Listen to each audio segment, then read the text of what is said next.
Banyana Banyana are on their way to New Zealand ahead of the FIFA Women's World Cup. The build-up to this day had been marred by a standoff between the national team and SAFA over contracts and below-par World Cup preps. Earlier, the Motsepe Foundation and Ithuba rescued the situation with financial commitments to the team. Joining us live from the OR Tambo Airport is eNCA's Hloni Mtimkulu.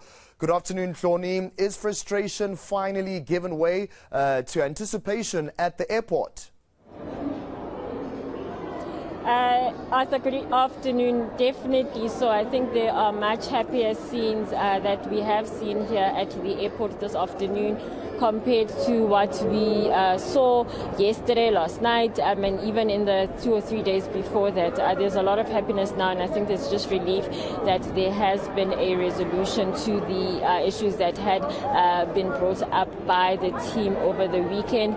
There's also a lot of emotion from families, and I'm just going to talk to one family member. There's a few of them that are standing behind us. As you can see, I think that is Gabriel Salgado with a few fans, and Gabriel and Robin with a few fans and family. So we just want to talk very briefly to Robin's dad. So it seems very emotional for all of you just to get to this point. Yes, indeed. Very exciting, very happy, very emotional. Yeah, and we're so proud of Robin's achievement and where she's taking us. Just as a parent, obviously there's been a lot of drama over the past few days. How do you navigate seeing your child in a situation like that? And how do you encourage them in a situation like that?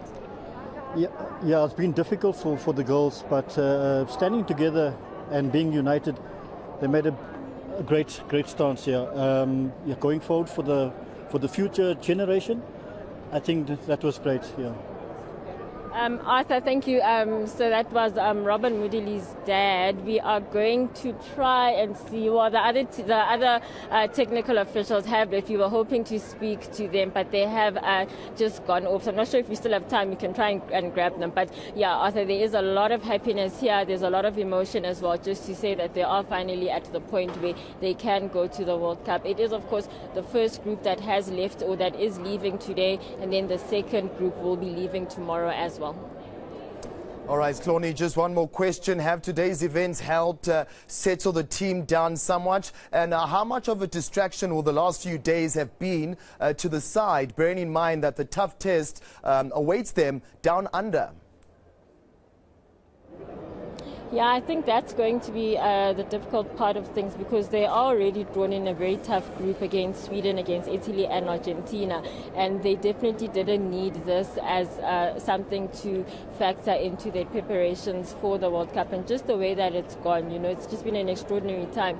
So that will be a factor. You have to wonder as well, the country was behind them in terms of this, how much pressure then that will put on them in terms of the performance that they do put in against that very tough team. So we hope that they will now be able to focus on the actual World Cup. Their first match is on the 23rd against Sweden. So hopefully, all of the things, all the distractions, all the issues that had come up, and even the ones that will still need to be ironed out, will hopefully now be kind of settled until, just they do get going with that World Cup, Arthur.